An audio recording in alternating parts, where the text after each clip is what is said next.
Bon, apparemment, cette semaine s'annonce comme étant une bonne semaine pour le monde du jeu vidéo de course. Déjà, hier, ça a bien commencé, hein. Lundi, news sur Test Drive Solar Crown. Des news que je vous ai résumées en vidéo, hein. Bien sûr, je vous invite à aller voir cette vidéo si c'est pas encore fait. Si le jeu vous intéresse, vous verrez qu'il y a plein de petites informations assez cool. Et aujourd'hui, voilà, ça continue avec des informations qui semblent montrer qu'on aurait, dans les mois ou dans les années à venir, le retour de deux licences dans lesquelles on n'a pas vu de nouveaux jeux depuis des années. D'un côté, Driver par Ubisoft et de l'autre côté, Tokyo Extreme Racer. Deux séries de jeux qui ont vraiment marqué leur époque, hein, c'est-à-dire les années 90 et le début des années 2000, pour différentes raisons, et qui, un petit peu du jour au lendemain, ont disparu, alors que c'était des jeux qui se vendaient globalement bien et autour desquels il y avait quand même une hype à chaque nouvelle sortie. Sauf que voilà, il y a du neuf pour ces deux jeux-là, il y a des nouveaux éléments qui montrent qu'on devrait avoir officiellement des informations assez bientôt sur ces deux licences. J'espère que cette vidéo vous intéressera, que ces jeux vous hyperont. J'avoue que Driver et Tokyo Extreme Racer, ça fait longtemps qu'il n'y en a pas eu des nouveaux, ce qui fait que tous les gens qui sont nés, on va dire, dans le début des années 2000, sont peut-être passés à côté de ces licences-là, et forcément sont moins hypés que les gens peut-être de ma génération qui ont poncé ces jeux-là. Donc dites-moi un petit peu en commentaire ce que vous en pensez, n'hésitez pas aussi bien sûr à me dire ce que vous pensez de ces rumeurs, on va dire ça comme ça, même si c'est plus que des rumeurs, et n'hésitez pas comme d'habitude à laisser un petit like sous cette vidéo et à vous abonner, ça fait toujours plaisir, voilà. On va commencer par parler du dossier Tokyo Extreme Racer. Alors je sais que Tokyo Extreme Racer c'est une licence peut-être assez méconnue en Europe, et c'est une licence sur laquelle pour l'instant j'ai jamais fait de vidéo, faudrait vraiment que j'en fasse une parce que ces jeux-là étaient exceptionnels. Pour ceux qui n'ont jamais entendu parler de Tokyo Extreme Racer, je vous fais une petite présentation vite fait. C'est une série de jeux vidéo qui a existé entre 1994 et 2006 et qui a évolué d'ailleurs à l'époque en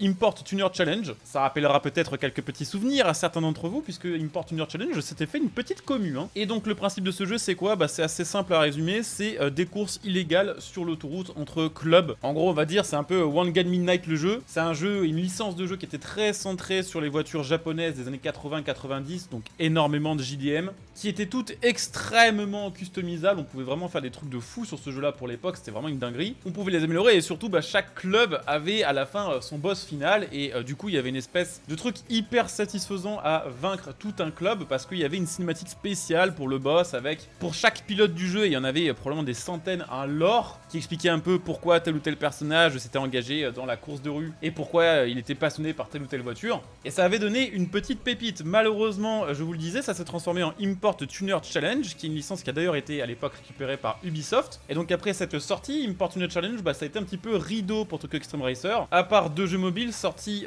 en 2011 et 2017, sous le nom Shutoku Battle, puisqu'effectivement, les Tokyo Extreme Racer font partie d'une grande série de jeux qui s'appelle les Shutoku Battle. On n'avait plus trop d'informations du créateur du jeu, le studio qui s'appelait Genki, sauf que voilà, le studio Genki vient de créer sa chaîne YouTube officielle en demandant aux fans de s'abonner pour être notifiés de l'arrivée de trailers et de nouvelles annonces de jeux. Alors vous allez me dire c'est bien beau tout ça, mais Genki n'ayant pas fait que des jeux de course, qu'est-ce qui te dit que c'est pas un nouveau jeu de combat qui va être annoncé? Eh bien c'est le fait que depuis le 26 avril 2024, Genki a redéposé la marque Tokyo Extreme Racer, et ce nouveau dépôt de la marque Tokyo Extreme Racer est dans la catégorie 9, parce que quand vous déposez un nom, forcément il est lié à un produit que vous allez vendre, et ce produit peut être dans différentes catégories, ça peut être un produit comme de la nourriture, de la musique, un film, enfin bref, et là il est dans une catégorie qui est la catégorie des jeux vidéo. Donc Genki est en train de cook un nouveau Tokyo Extreme Racer, on sait pas quand ça peut arriver, on sait pas depuis combien de temps il pourrait bosser dessus, on sait pas non plus s'il s'agit d'un remaster ou d'un nouveau jeu à part entière, on sait pas non plus si c'est un jeu console PC ou un jeu mobile, même si vu les flops qui ont été les Shutoku Battle sur mobile, il y a peu de chances que Genki ait envie de retenter, et vu la hype qu'il y a toujours sur justement le mythe des courses sur les autoroutes japonaises notamment, si vous regardez sur YouTube le nombre de vidéos de gens qui font du Shutoku sur Assetto Corsa, c'est des vidéos qui font encore des millions de vues en 2024, on peut se dire qu'il y a une vraie hype autour du concept et que ce serait vraiment le bon moment de revenir avec un vrai jeu Tokyo Extreme Racer. Donc on sait pas trop pourquoi il reviendrait tout à coup, est-ce que c'est parce qu'ils ont vu qu'il y avait Night Runners qui s'inspirait clairement d'eux et qu'il y avait une hype autour de Night Runners? On sait pas, en tout cas si un jour il y a bel et bien un nouveau Tokyo Extreme Racer, ce sera un plaisir d'y jouer parce que ces jeux là ont vraiment une saveur particulière, une espèce de vibe qu'on peut ressentir un petit peu similaire à du Gran Turismo mais en mode course illégale, et c'est incroyable. Je vous l'ai dit, on va aussi parler de Driver. Driver c'est pareil, c'est un titre que possède Ubisoft depuis des années. Alors j'en mets un peu de contexte parce que c'est pareil, vu que le dernier jeu date de 2011, tout le monde le connaît pas forcément ici. Driver c'était un jeu d'action en voiture, on avait des missions à réaliser en tant que policier infiltré dans différentes mafias ou différents syndicats du crime. Donc c'était pas des jeux de course mais c'était quand même des jeux très largement basés sur la conduite. D'ailleurs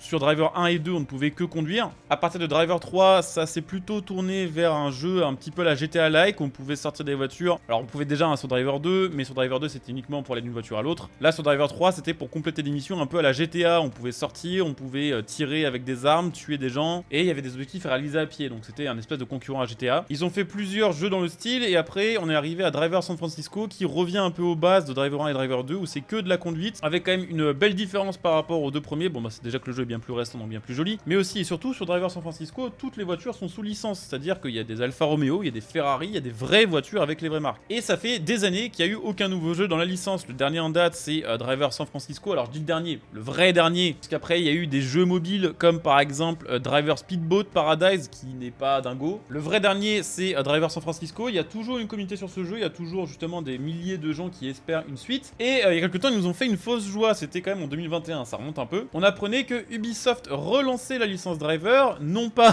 pour faire un nouveau jeu, mais bel et bien pour lancer une série live action. C'était censé être réalisé en partenariat avec l'entreprise Binge. Si j'ai bien compris, Binge, en gros, leur délire, c'est de proposer des séries adaptées de jeux. Et il était question que Ubisoft fasse une série Driver, produite par Hot Driver Tanner LLC. On avait d'ailleurs plus ou moins déjà le pitch de la série. C'était une série qui allait se centrer sur un agent infiltré qui est un ancien pilote de course, John Tanner, qui va, en tant que policier infiltré, essayer de faire tomber l'un des gros syndicats du crime local. Les années sont passées et malheureusement pour eux, l'entreprise qui produisait la série a fermé. Donc ça a mis du plomb dans l'aile, voilà, à cette série, et de toute façon, il était prévu plus ou moins que ça ne se fasse pas au final, puisque Binge s'était plus ou moins désisté de ce truc-là et s'était tourné vers d'autres séries basées sur d'autres jeux. Sauf que, et là c'est plus récent comme information, on apprend que Ubisoft a d'autres plans pour Driver et est en train de travailler sur un nouveau projet. Et à part un jeu vidéo, qu'est-ce que ça peut être? Je vois pas Ubisoft se lancer dans une carrière musicale basée sur le personnage de Tanner. Je les vois pas non plus lancer un film au cinéma après avoir subi un espèce d'échec pour cette série-là. Je les vois pas non plus lancer trop de projets au cinéma, sachant qu'ils ont eu déjà pas mal, comme par exemple Watch Dogs. Ça fait déjà 10 ans qu'ils en parlent et ça rentre en production seulement pour 2026. Et d'ailleurs, justement, par rapport à Watch Dogs, on sait qu'il n'y aura plus de jeux dans la licence Watch Dogs. Ils ont annulé l'IP. Par contre, ce qui est assez marrant, c'est que les gens qui travaillaient sur Watch Dogs, Ubisoft Montréal, aux alentours des années 2010, ils ont développé un nouveau jeu dans la série Driver qui a été annulé parce que, entre-temps, le San Francisco et qu'il a eu d'assez mauvais résultats. En tout cas, il s'est pas très bien vendu, même si le jeu était vraiment cool. Il est tout à fait possible qu'ils décident de réanimer ce projet-là et de le sortir vraiment sous le nom Driver dans les années qui arriveront. Et il est tout à fait possible que ce Driver soit aussi une espèce de crossover avec Watch Dogs, puisque justement, à l'époque, au moment où ce Driver annulé a été développé, par le crew qui a ensuite fait Watch Dogs, il était question sur ce Driver-là d'avoir certaines features comme la possibilité d'hacker les feux rouges et de tirer parti d'autres éléments de l'environnement grâce au hacking pour pouvoir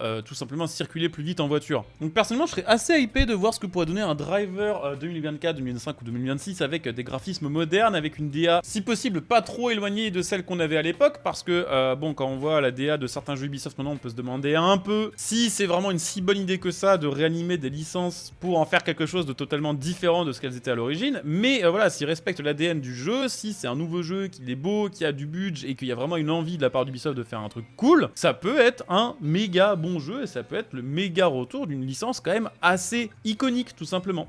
Donc voilà, ça c'était les petites news pour aujourd'hui. J'espère qu'on aura bientôt des informations plus officielles, qu'on aura peut-être, je ne sais pas, hein, des reveals, des trailers, des gameplays dans les prochaines conférences. Évidemment, si c'est le cas, je vous en reparlerai en vidéo, comptez sur moi, donc n'hésitez pas à suivre ma chaîne, à venir aussi, pourquoi pas, me follow sur Twitch, puisque je fais pas mal de live, on discute de plein de jeux, on suit un petit peu l'actu, on fait du gameplay. Le lien sera sous la vidéo, donc voilà, n'hésitez pas à follow, à utiliser votre Prime. Et comme d'hab, sachez qu'à côté, je vous mets mon lien Instant Gaming qui vous permet d'acheter vos jeux après review en donnant un petit coup de pouce à la chaîne. Voilà, donc n'hésitez pas là aussi à jeter un petit coup d'œil, c'est tout bénéf pour tout le monde. Merci à vous d'avoir suivi cette vidéo, j'espère que le sujet vous aura intéressé et je vous dis à très bientôt pour un nouveau contenu. Bonne journée à tous, ciao!